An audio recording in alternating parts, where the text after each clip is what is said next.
primeiros anos da República Brasileira, a Primeira República, né? E de que maneira o regime federativo atendia aos interesses dos grupos oligárquicos que eram dominantes no Estado, nos estados, né? O Estado federativo e os estados de cada governo.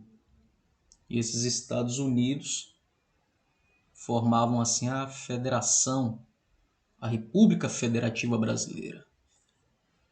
Se você caiu de paraquedas aqui, você está no canal Sistema de Ensino Monte Carlo. Esse canal é feito para você que pensa diferente.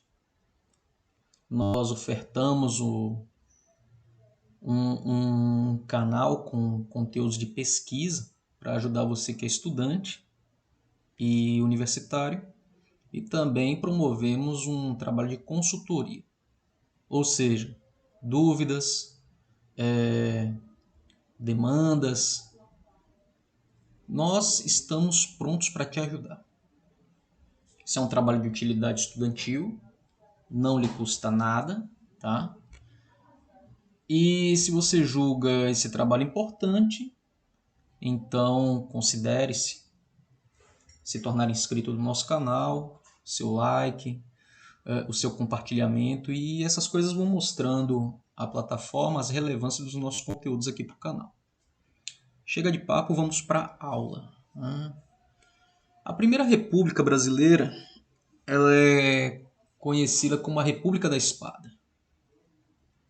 O papel que o Exército cumpriu no momento da proclamação da República assegurou aos militares a chefia desse novo governo.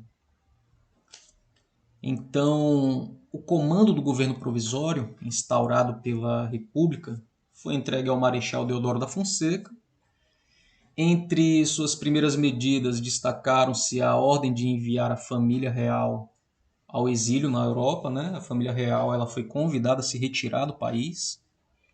Ele também promoveu a naturalização dos estrangeiros imigrados e a separação da igreja e o Estado. Tá? Então o Estado agora ele seria laico e a igreja teria mínima interferência nas decisões políticas e econômicas do país.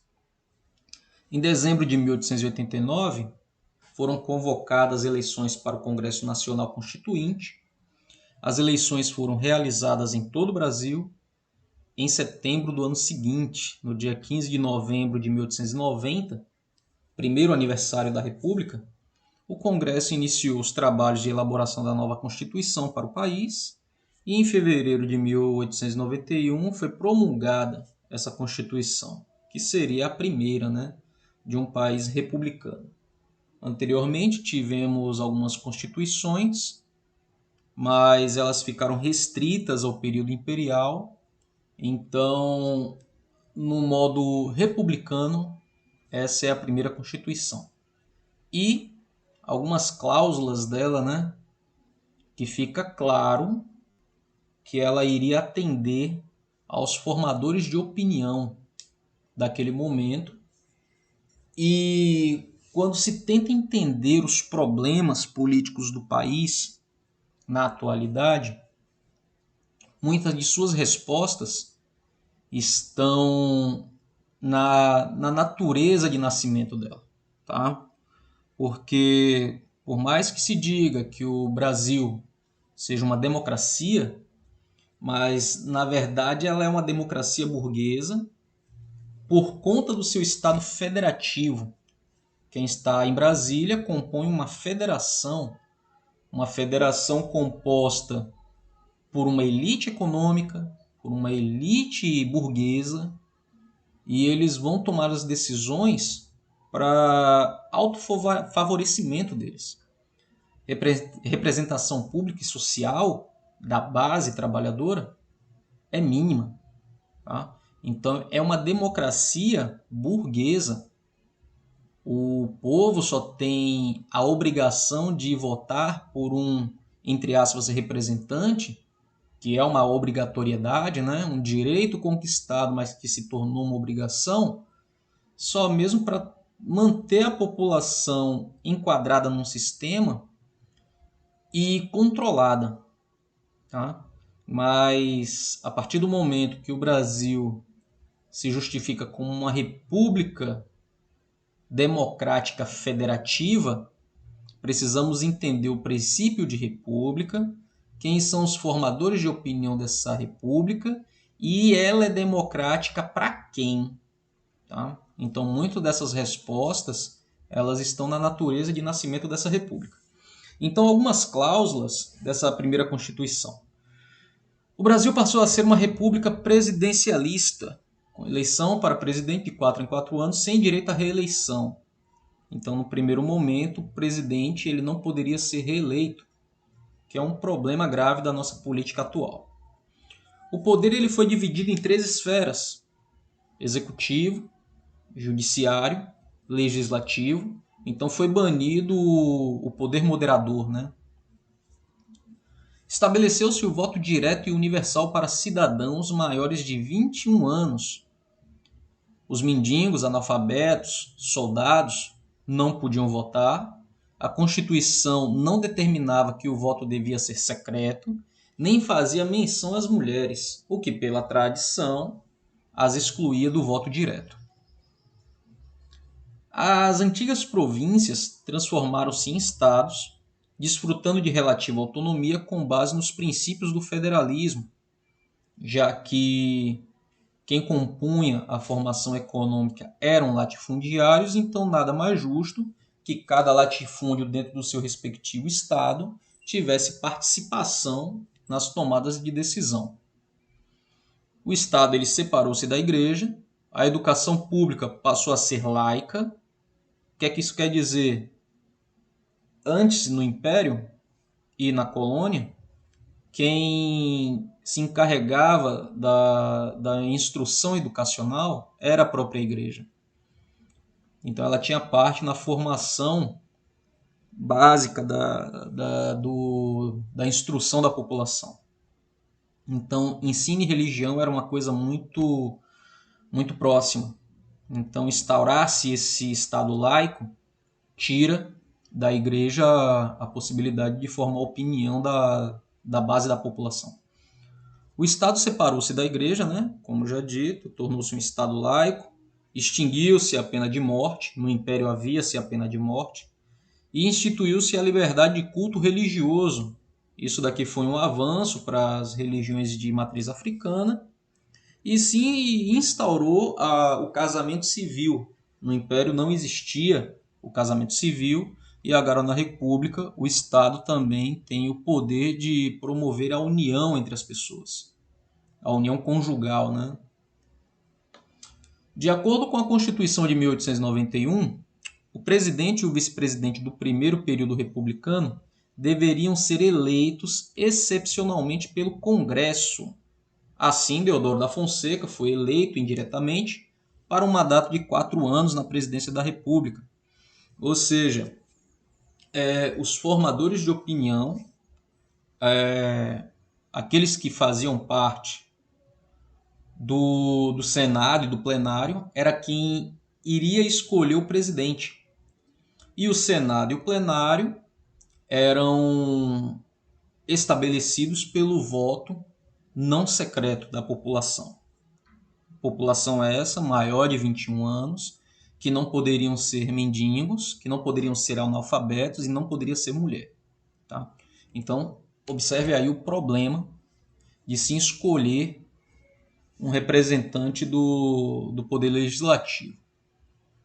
Ainda durante o governo provisório, Deodoro nomeou o primeiro-ministro da Fazenda da República Brasileira, que foi o senhor Rui Barbosa, que decidiu implantar uma política de incentivo ao crescimento econômico, especialmente a indústria. Ainda estamos falando de industrialização, né? O Brasil ainda não era industrializado como algumas potências europeias, mas que queria se promover uma industrialização no Brasil. E como nesse período havia escassez de moeda circulante no país, o Ministério determinou a emissão de mais dinheiro que serviria para o financiamento de novas indústrias. Só que esse dinheiro ele foi investido em ações da Bolsa de Valores, até mesmo de empresas fictícias.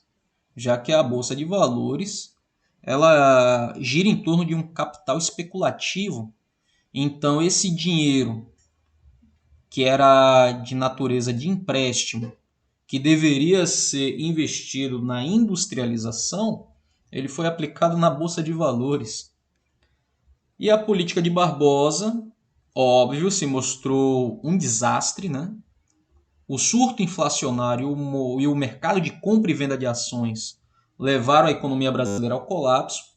O grande número de pessoas que se concentravam diante do prédio da Bolsa de Valores serviu de inspiração para batizar essa crise, que foi a crise do encilhamento, que era utilizado na época como termo para se referir os locais de apostas em corridas de cavalo, onde os cavalos ficavam ali na linha de largada esperando o momento da disputa, né? Então, comprava-se ações para vendê-las e a partir do momento que elas começam a se desvalorizar, que é uma cultura do mercado de ações, comprar na baixa e vender na alta, mas o problema é que quando essas empresas elas são fictícias e esse valor ele é especulativo, então quando eles arrecadam um certo capital, então baixa-se o valor dessas ações. Então quem comprou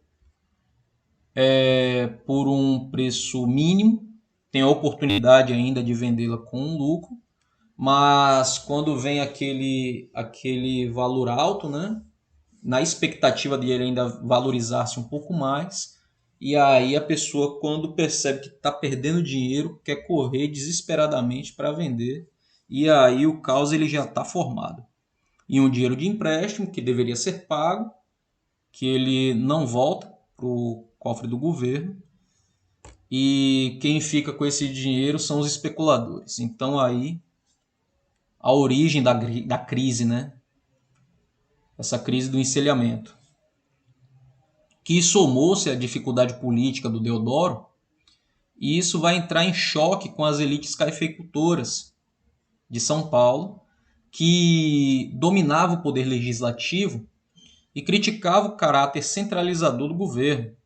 Pressionado e sem apoio político, Deodoro foi levado a renunciar em novembro de 1891. A Constituição determinava que, em caso de renúncia do presidente, novas eleições deveriam ser convocadas. No entanto, o vice-presidente, o Marechal Floriano Peixoto, conseguiu evitar um novo pleito e, com o apoio da elite cafeicultura paulista, ele mesmo governou o país até o final do mandato. Ao final do governo de Floriano Peixoto, o governo dos militares chegou ao fim e o poder foi entregue aos grupos oligárquicos. Então não estava previsto naquela Constituição que o vice assumisse, mas ele, numa concordata entre Senado e plenário, ele assumiu a presidência. Em 1894 ocorreu a primeira eleição direta para presidente da República do Brasil. Ela foi vencida por Prudente de Moraes, que era um republicano histórico e que tinha participado da fundação do Partido Republicano e era membro da elite cafeicultura de São Paulo. O governo de Prudente de Moraes foi instável politicamente, pois até aquele momento as elites que dirigiam o país não tinham conseguido estabelecer as bases de funcionamento do novo regime político, e o que gerava conflitos pelo poder. Ou seja, todo mundo queria assumir o poder para facilitar os seus interesses, mas ninguém conseguia se entender e chegar a um consenso. O suporte político necessário para estabilizar o regime foi constituído no governo do seu sucessor, que também, por coincidência ou não, era paulista, Campos Salles, e durante a sua gestão se consolidaram os mecanismos de poder que constituíram as bases da República Oligárquica. A criação da política dos governadores e o aprofundamento do coronelismo, que foram dois instrumentos que exerciam um papel central no controle do processo eleitoral. Idealizada por Campos Salles, a política dos governadores era um mecanismo que servia para evitar os choques entre os governos estaduais e a União. Por meio dele, os grupos dominantes em cada estado apoiavam o governo federal, que, em troca, não reconhecia a eleição de candidatos à Câmara de oposição aos grupos dominantes em cada estado. E esse acordo fica entendido como uma troca de favores. E por esse mecanismo, para ele funcionar, era necessário garantir o controle dos votos em cada município e assim evitar a eleição de candidatos da oposição. Por isso, a política dos governadores fortaleceu o poder local dos coronéis, que em geral eram grandes latifundiários. O poder desses proprietários de terra vinha desde o período colonial, mas só na República é que nós podemos falar de coronelismo e da sua interferência na elaboração política local por meio do controle do voto. Isso porque até a República era muito reduzido o número de eleitores devido ao voto censitário e ao regime escravista. Então, o voto, por ele ser universal, e mesmo ele sendo restrito, mas ele passa a ter valor. Ao estabelecer o voto universal masculino e admitir o voto aberto, a Primeira República entregou aos coronéis o comando político dos municípios, e dessa maneira muitos eleitores ficaram sujeitos às pressões e práticas de compra de voto exercida por esses chefes políticos locais. Esse mecanismo de controle dos votos ficou conhecido como voto de cabresto. O eleitor ele era levado à sessão de voto e de forma pública ele declarava o seu candidato, a quem ele estava votando. E as prévias também dessa eleição era algo gritante ao ponto de vista atual, porque eles eram todos confinados, né? Recebiam alimentação, recebiam assistência, e no momento de votar, os capangas dos coronéis acompanhavam o eleitor até a urna, onde ele abertamente declarava em quem estava votando. A visão de que a chamada república oligárquica esteve marcada pelo desinteresse das camadas populares pela atividade política é um tema muito discutido na historiografia. Em geral, os estudos da década de 1970 procuravam mostrar que as fraudes eleitorais, a violência e a prática de favores empregadas pelos coronéis, além da proibição do voto dos analfabetos, produziram relações de dependência dos pobres em relação aos proprietários rurais. Pesquisas realizadas desde a década de 1980, contudo, têm chamado a atenção para as ações realizadas pelas camadas populares nos espaços institucionais ou fora deles, contra os mecanismos de exclusão criados ou mantidos pela República, contra suas formas de dominação e por direito político e social. O povo sabia que o formal não era sério. Não havia caminhos de participação, a República não era para valer. Nessa perspectiva, o bestializado era quem levasse a política a sério. Era o que se prestasse à manipulação, num sentido talvez mais profundo que os anarquistas utilizavam. A política era um acordo de trapaça, um acordo desonesto. Quem apenas assistia, como fazia o povo do Rio de Janeiro por ocasião das grandes transformações realizadas à sua revelia, estava longe de ser um bestializado. Pelo contrário, era quem agia com esperteza. Os cargos políticos federais mais importantes, como o do presidente da República e o de ministro da Fazenda, eram dominados pelas oligarquias paulistas, mineiras e gaúchas. Particularmente, São Paulo e Minas Gerais, os estados mais ricos da União, conseguiram impor uma política de favorecimento de seus interesses. A hegemonia paulista e mineira na presidência da República ficou conhecida como República do Café com Leite. Eles eram ricos porque eram os que representavam assim, né, o PIB do país, os maiores produtos de exportação, os estados que movimentavam a economia do país. Então, São Paulo, o maior produtor de café, e Minas Gerais, o maior produtor de leite. É preciso, porém, também relativizar o poder dessa frente oligárquica.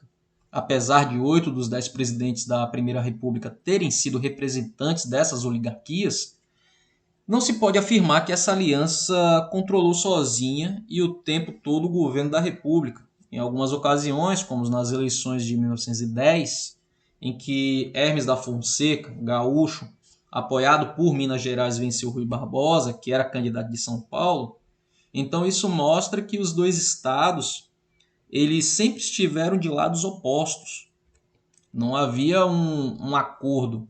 O que havia era uma possibilidade de em 4 anos, ter um representante de forma reservada, né, de cada um desses estados que eram os formadores econômicos do país.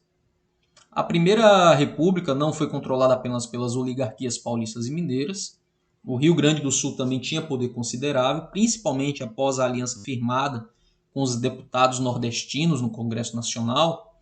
Os nordestinos eles estavam bastante descontentes com a República Federativa por conta de um saudosismo, né? No período colonial, Norte e Nordeste serem os alavancadores da economia, então eles praticamente ficaram de fora das tomadas de decisões, assim, as mais importantes. Então eles precisavam fazer aliança. E como São Paulo e Minas Gerais estavam muito ocupados nas suas disputas entre si, então o Rio Grande do Sul se mostrava um estado de oposição bastante eficiente. E era uma forma do Nordeste participar dessa briga política. Além dos gaúchos, outros grupos políticos oligárquicos faziam parte do jogo de alianças e determinavam, em conjunto com mineiros e paulistas, os rumos políticos da economia do país. Então observe que eram formadores de opinião econômicos e por isso faziam a política girar em torno dos seus negócios.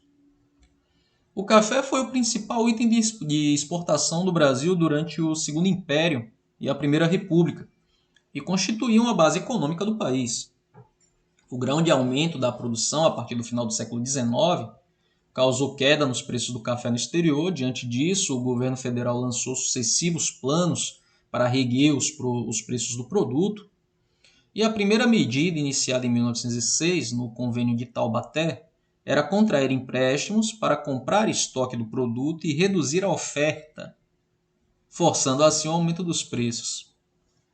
A queda nas exportações de café foi sentida já no ano seguinte, quando as remessas para o exterior caíram de 19 mil sacas comercializadas em 1906 para cerca de 10 mil no ano seguinte.